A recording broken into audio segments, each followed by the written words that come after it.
Welcome to week 4 of Writing in the Sciences. I'm Kristen Sinani from Stanford University. So in the first 3 weeks of this course, we talked about ways to improve your writing. We talked about some key principles of effective writing, how to write better sentences, and how to write better paragraphs. So in the first module of this week, we're just going to practice all of those skills. So we're going to do some practice on editing paragraphs. And for this module, I actually do want you to test yourself. So I'm going to tell you at certain points to pause the video and edit paragraphs, and then you can restart the video and join back in, and I'll go over my edits, and you can kind of compare what you did to what I did. So I actually want to start, though, with just a quick note. Last week we talked about experimenting with punctuation using the semicolon, the dash, the parentheses, and the colon. And just in case you're still feeling a little bit timid about using that kind of exotic punctuation in your scientific article, I saw this week an article in Nature Physics, which has an impact factor of 19. It's a great journal. This was written by 2 physicists, and notice, I've pulled out one of their paragraphs, notice that they very much used the semicolon, dash, colon, and parentheses. So here's one example paragraph. I'm not going to read it. I'll let you kind of read it on your own. But you can see that it's very effective. It's a very clear and well-written article. They use these punctuation marks effectively, and it is okay to use them. It's even encouraged to use them. And they also have a whimsical title for their article, which is always nice. So now let's jump right into the exercises for this module. Again, I want you to test yourself a little bit. So I'll kind of give you some guidance on each of these paragraphs, and then I'm going to ask you to pause the video and edit it on your own. So each of the paragraphs that I've picked for this module, I've tried to pick things that don't require a lot of technical background or too much context so that everybody should be able to edit them. So I'm not going to bother to read through the entire paragraph because you can read it on your own. But this first paragraph is basically telling you a taxonomy about some different terms that are used when we talk about measuring the quality of instruments. So I want you to read through it and edit it, keeping in mind that you're trying to put into play all of these different tools that I've given you. So kind of try to cut a lot of unnecessary clutter, get it down to to the heart of the matter. So why don't you pause the video now, and when you're done editing, then go ahead and restart the video, and I'll go through my edits on this.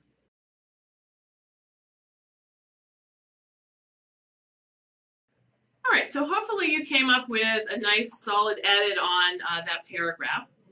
When I was editing that, the first thing I kind of asked myself is just, what's the paragraph about? What's the idea contained in that paragraph?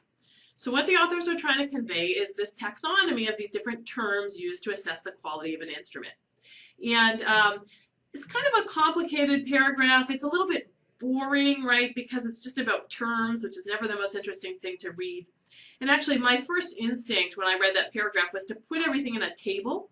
And you can imagine that this paragraph, rather than being in prose, this information could have actually probably been better presented as a table or even a nice little tree diagram. So there are a lot of instances, and you should be aware of them, watch out for them, where it might be better to put something in a figure rather than to put it in prose. It just lends itself better to a figure.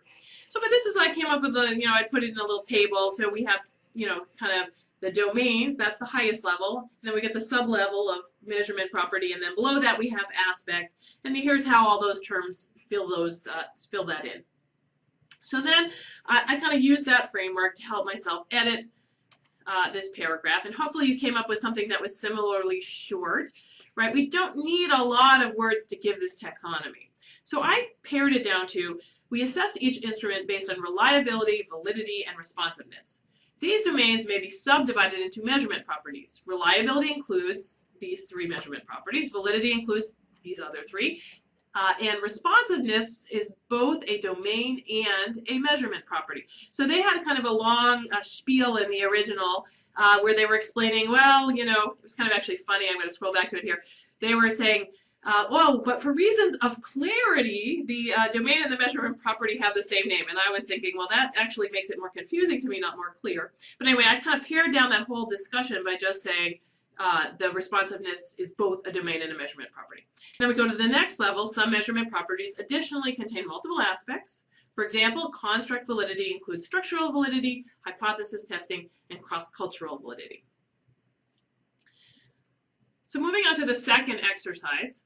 This one is actually 2 paragraphs long, but I'm going to encourage you to try to think of a way to bring it together into a single paragraph, because I think it actually probably only lends itself to 1 paragraph. So this was from a study where they were looking at church records, and this is from their methods section. They're trying to tell you a little bit about those records, where they came from and what information is in them. So again, it's 2 paragraphs long.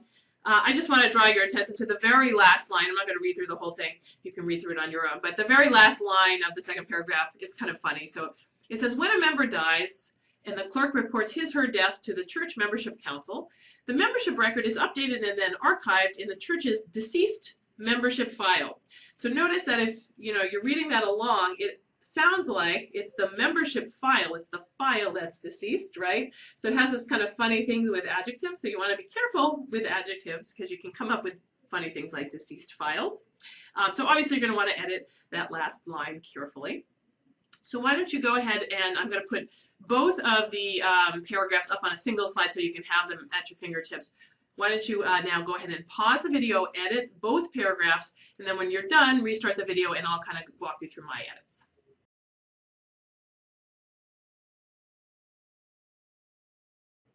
All right, so hopefully you were able to get it down to a single paragraph. So when I was editing this, I asked myself, what's the main idea, the main point of these paragraphs? And so what I think the main point is that they were just trying to get across that the information that they used for their study, which was from the church records, that it was accurate and reliable. And notice in the original version, they used those terms accurate and reliable several times. Well, they used the term accuracy many times. So I was able to pare it down by kind of taking away some of the repetition. So I want to scroll back and just kind of point this out to you. So in the original 2 paragraphs, they they say in the very first sentence, it's a high level of accuracy. They give you a reference for that. And then they're trying to give you some details about how this works to kind of verify that indeed is accurate. And then in the second paragraph, they go back to talking a lot about accuracy. Well, the accuracy is dependent. Each member can review the record once a year to check it for accuracy. For this reason, and because the church emphasizes accurate record keeping, the information is quite reliable, right? So they're repeating those words, accurate and reliable, quite a bit.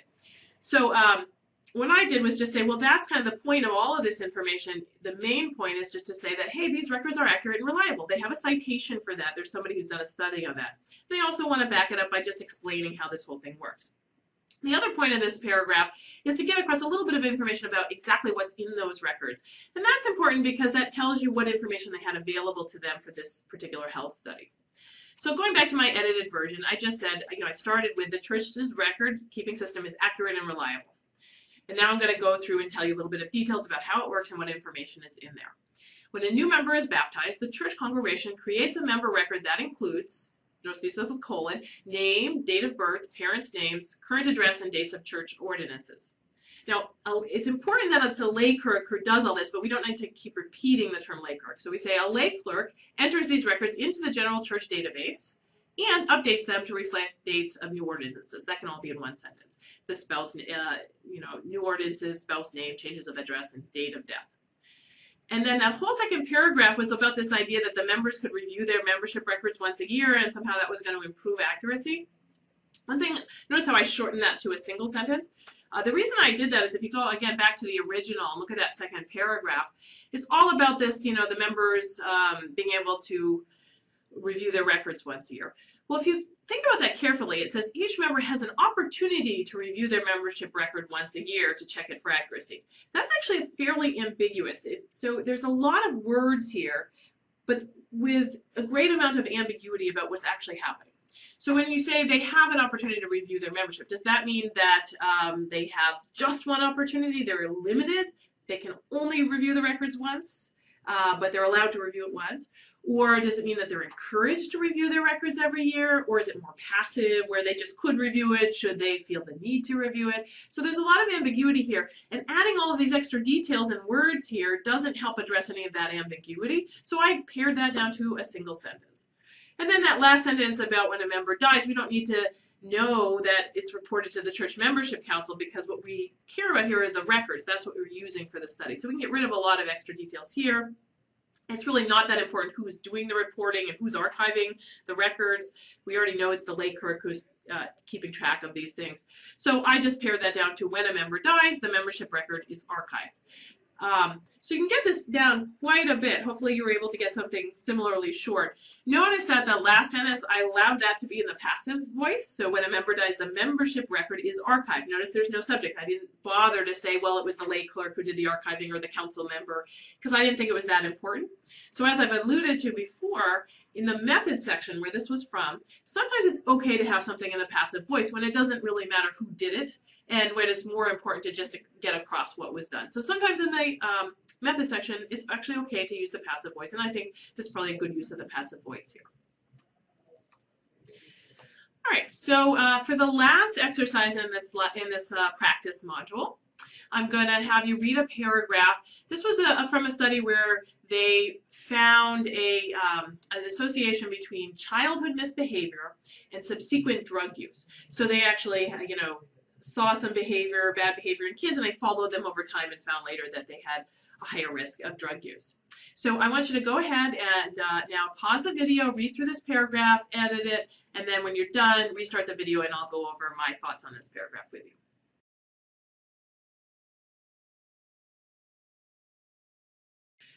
All right, so hopefully you got a good edit of this paragraph. And I want to point out one thing in particular about this paragraph. So you might have noticed when you were reading it along that that word however was a little bit funny. I wonder if that struck some of you as you were reading it, right? So you get a bunch of sentences that are about studies that have also shown this link between childhood misbehavior and drug use, and other studies in adults that have shown some kind of association between aggressive or bad behavior and drug use. So you get this information about prior studies finding a similar link. But then you get a total shift in ideas, and the authors kind of understood, they realized that they were making a shift, so they threw in the word however there. But that's actually not an appropriate use of however. It sounds funny because it's a little off, right? That however is supposed to tell you it's contrasting something in the previous sentence. Well, this is not. It's just their signal that they're changing ideas. So if you're changing ideas, instead of throwing in any random transition word, what you actually want to do, of course, is break this into two paragraphs. So I'm hoping that a lot of you caught that there's actually two ideas going on in this paragraph. The first is, here's all these other studies that confirm our results, that have found the same thing as us. And the second part of this paragraph, which should be its own separate paragraph, is what is the possible mechanism, the pathway that explains our finding. So you hopefully separated that into two paragraphs. That's one option. And actually the other option, I'll show you both, I did both edits, is actually to realize that maybe some of the material on previous studies is not even relevant, and we could even delete that and make this into one paragraph. So I'm going to show you kind of both ways that I approached it. So here was my rewrite where I separated the ideas into two paragraphs. So I separated the previous studies from the pathways, the mechanisms. So, and I shortened things. I did some editing here, additional editing. Previous studies have linked early childhood conduct problems with subsequent drug use. Studies have also found that young adult and adult drug users exhibit more aggressive, unconventional, and impulsive behaviors than their peers. So I changed that around a little bit because I think the young adult and adult studies, it wasn't very clear in the original, but I think what they were saying was that there are studies that show that these things co-occur. The aggressive bad behavior co-occurs with drug use in adults. Now those studies actually don't tell you whether or not the aggressive behavior causes the drug use or whether the drug use causes the aggressive or unconventional behavior. So we don't really know from those studies. And also those studies are all about adults, when the study that we're dealing with here is one about children.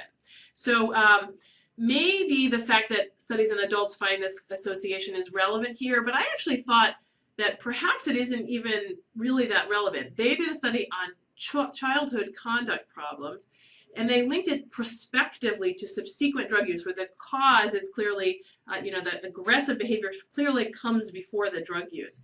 Those other studies don't have, we don't really know the direction of causality. They're also all about adults, which isn't really relevant here because we're talking about children. So one option, you'll see in my next way that I edited in my next slide, is that you could actually delete all that information about the adult studies. But for now, I left it in if they wanted to get that point in there. Then I broke off into the second paragraph. Several pathways may explain our finding. Aggressive children may have underlying psychiatric disorders or cognitive disabilities that increase their risk of drug use. Misbehavior tends to co-occur with impulsivity, which increases the risk of drug use. And childhood misbehavior may lead to long-term problems such as persistent distress or a failure to ever adopt conventional roles or behaviors, which may lead to drug dependence. Now notice that second paragraph is actually only one single sentence. I've used a colon in a list there. That's perfectly okay. I tried to also clear up a little bit of things, of connections, which maybe were a little bit confusing in the original example. So hopefully you were able to make that example a little bit shorter, crisper, and a little bit clearer. Here's the other alternative thing you could have done, is you could have just deleted all of those adult studies, as I mentioned, and just have the whole paragraph be about the childhood studies, and then you're basically saying previous studies have linked childhood conduct problems with drug use, subsequent drug use, and here are all the pathways that may explain the link that they found, as well, as well as what we found. They also found the same link in their study. So we can do it that way. So either of those edits is perfectly fine, but I'm hoping you recognize that there was this change of ideas in the middle of that paragraph.